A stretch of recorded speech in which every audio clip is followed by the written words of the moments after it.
Namaste devotees. This is the last day of Gregorian calendar 2024. On this day, let's listen to a very powerful mantra of Goddess Mother Kumari. Kumari is none other than Mother Durga.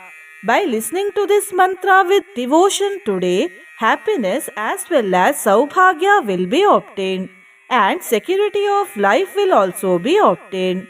This mantra has the power to change the life completely. While listening to the mantra, close your eyes and feel the power of the mantra within you. Before listening to the mantra, if you are new to the channel, subscribe the channel, press the nearby bell icon and select all option. Sundarim Swarnavarnabham Sukha Saubhagyadayini Subhadrajananīm Devīm Subhadraṃ Pūjayāmyaham. Sundarim Swarnavarnabham Sukha Saubhagyadayini Subhadrajananīm Devīm Subhadraṃ Pūjayāmyaham. Sundarim Swarnavarnabham Sukha Saubhagyadayini Subhadrajananīm Devīm Subhadraṃ Pūjayāmyaham. Sundarim Swarnavarnabham Sukha Saubhagyadayini Subhadrajananīm Devīm Subhadraṃ Pūjayāmyaham. Sundarim Swarnavarnabham Sukha Saubhagyadayini Subhadrajananīm Devīm Subhadraṃ Pūjayāmyaham.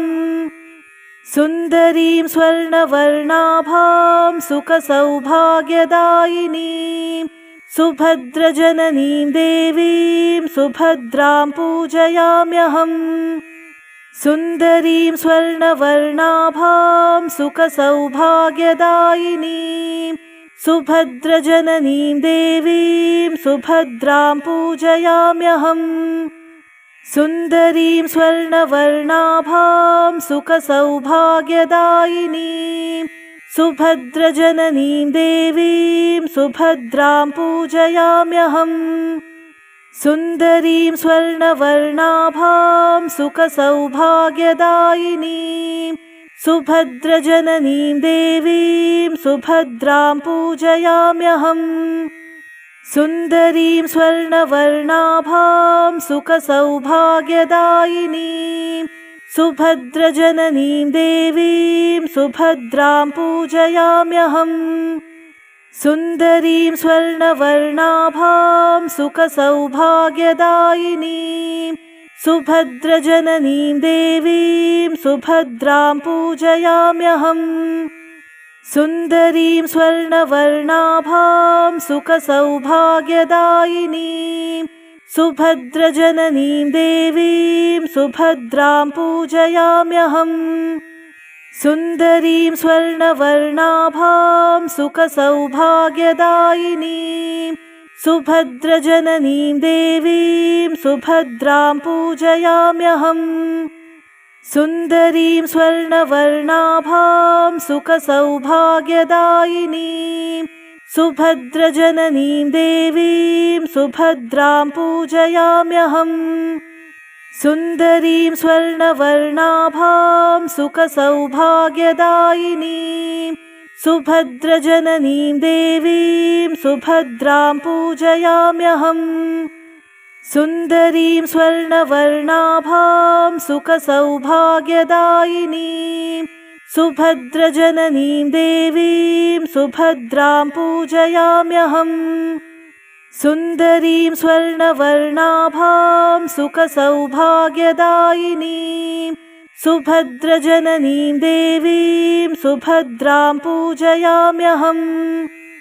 Sundarim Swarnavarnabham Sukha Saubhagyadayini Subhadrajananīm Devīm Subhadraṃ Pūjayāmyaham. Sundarim Swarnavarnabham Sukha Saubhagyadayini Subhadrajananīm Devīm Subhadraṃ Pūjayāmyaham. Sundarim Swarnavarnabham Sukha Saubhagyadayini सुभद्रजननीं देवीं सुभद्रां पूजयाम्यहम् सुन्दरीं स्वर्णवर्णाभां सुखसौभाग्यदायिनीं सुभद्रजननीं देवीं सुभद्रां पूजयाम्यहम् सुन्दरीं स्वर्णवर्णाभां सुखसौभाग्यदायिनीं सुभद्रजननीं देवीं सुभद्रां पूजयाम्यहम् सुन्दरीं स्वर्णवर्णाभां सुखसौभाग्यदायिनीं सुभद्रजननीं देवीं सुभद्रां पूजयाम्यहम् सुन्दरीं स्वर्णवर्णाभां सुखसौभाग्यदायिनीं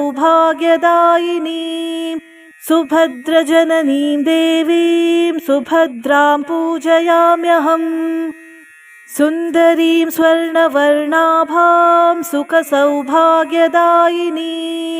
सुभद्रजननीं देवीं सुभद्रां पूजयाम्यहम् सुन्दरीं स्वर्णवर्णाभां सुखसौभाग्यदायिनीं सुभद्रजननीं देवीं सुभद्रां पूजयाम्यहम् सुन्दरीं स्वर्णवर्णाभां सुखसौभाग्यदायिनीं सुभद्रजननीं देवीं सुभद्रां पूजयाम्यहम् सुन्दरीं स्वर्णवर्णाभां सुखसौभाग्यदायिनीं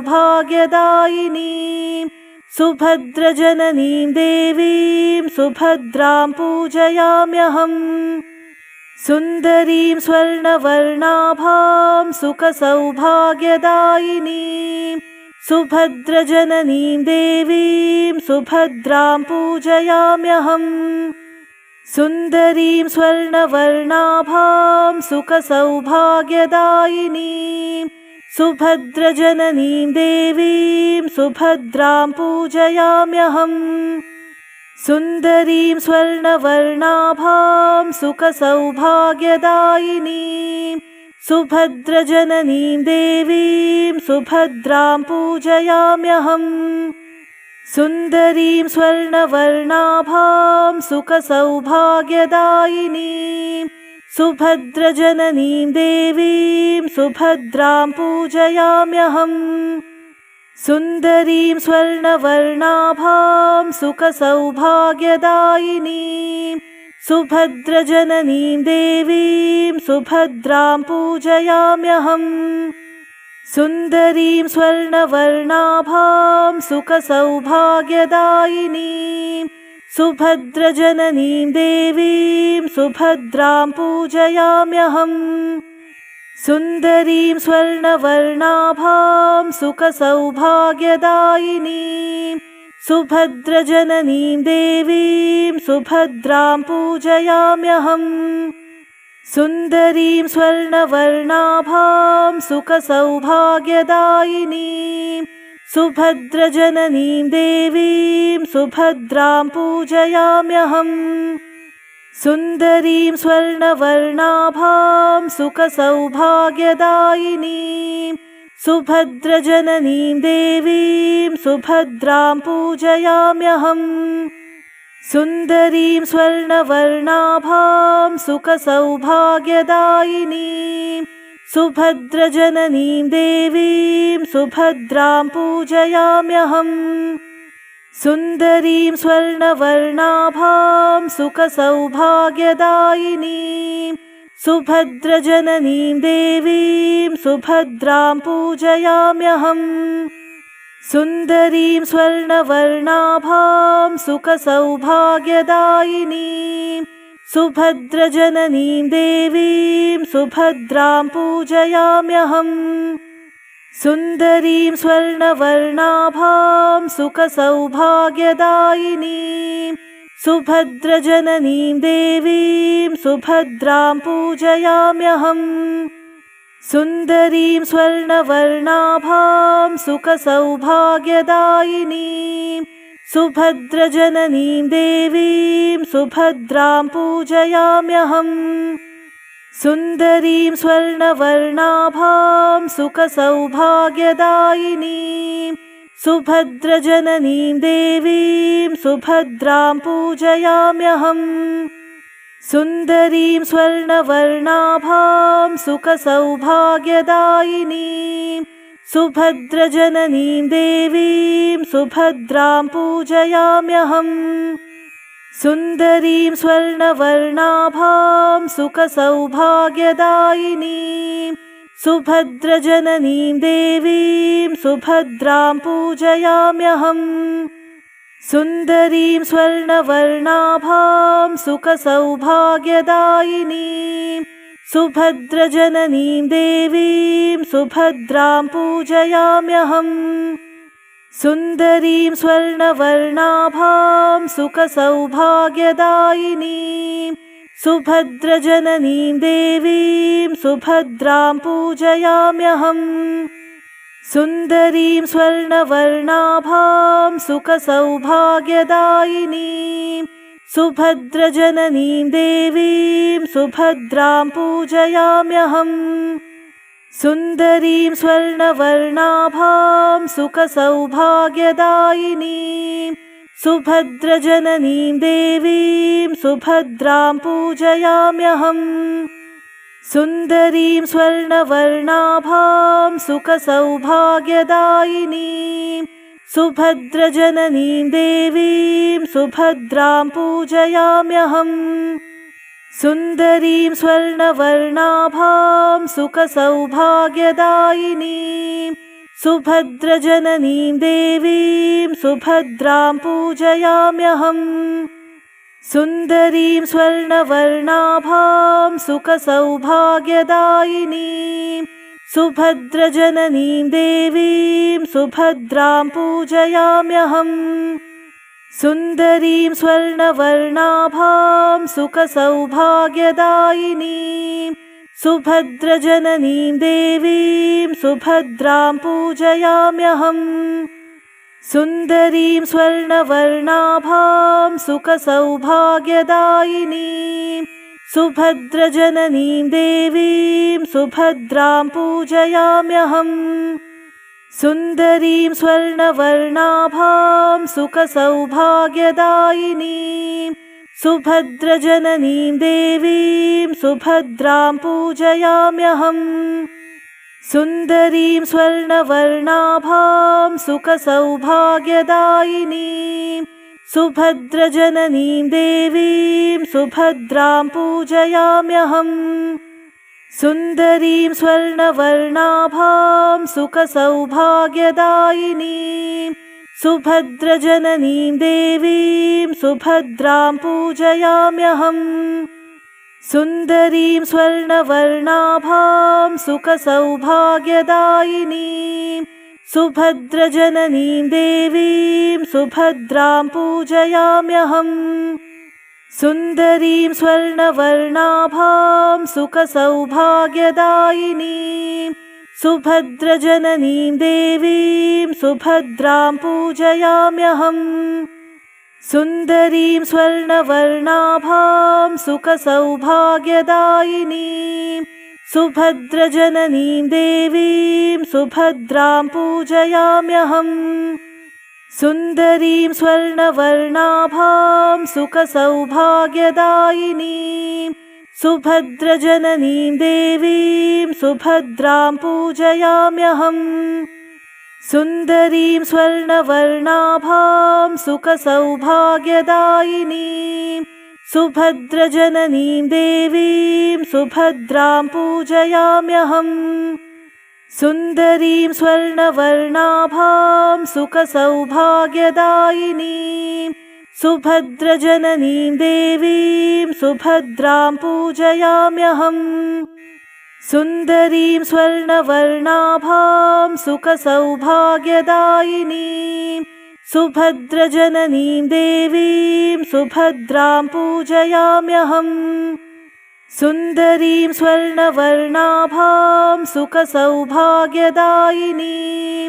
सुभद्रजननीं देवीं सुभद्रां पूजयाम्यहम् सुन्दरीं स्वर्णवर्णाभां सुखसौभाग्यदायिनीं सुभद्रजननीं देवीं सुभद्रां पूजयाम्यहम् सुन्दरीं स्वर्णवर्णाभां सुखसौभाग्यदायिनीं सुभद्रजननीं देवीं सुभद्रां पूजयाम्यहम् सुन्दरीं स्वर्णवर्णाभां सुखसौभाग्यदायिनीं सुभद्रजननीं देवीं सुभद्रां पूजयाम्यहम् सुन्दरीं स्वर्णवर्णाभां सुखसौभाग्यदायिनीं सुभद्रजननीं देवीं सुभद्रां पूजयाम्यहम् सुन्दरीं स्वर्णवर्णाभां सुखसौभाग्यदायिनीं सुभद्रजननीं देवीं सुभद्रां पूजयाम्यहम् सुन्दरीं स्वर्णवर्णाभां सुखसौभाग्यदायिनीं सुभद्रजननीं देवीं सुभद्रां पूजयाम्यहम् सुन्दरीं स्वर्णवर्णाभां सुखसौभाग्यदायिनीं सुभद्रजननीं देवीं सुभद्रां पूजयाम्यहम् सुन्दरीं स्वर्णवर्णाभां सुखसौभाग्यदायिनीं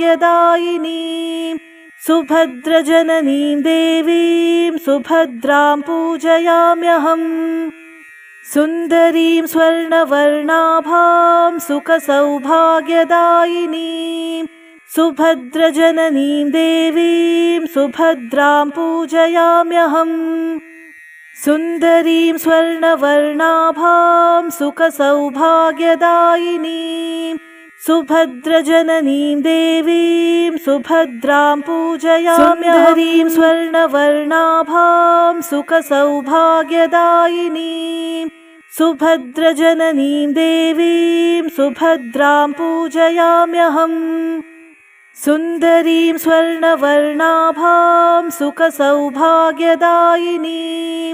सुभद्रजननीं देवीं सुभद्रां पूजयाम्यहम् सुन्दरीं स्वर्णवर्णाभां सुखसौभाग्यदायिनीं सुभद्रजननीं देवीं सुभद्रां पूजयाम्यहम् सुन्दरीं स्वर्णवर्णाभां सुखसौभाग्यदायिनीं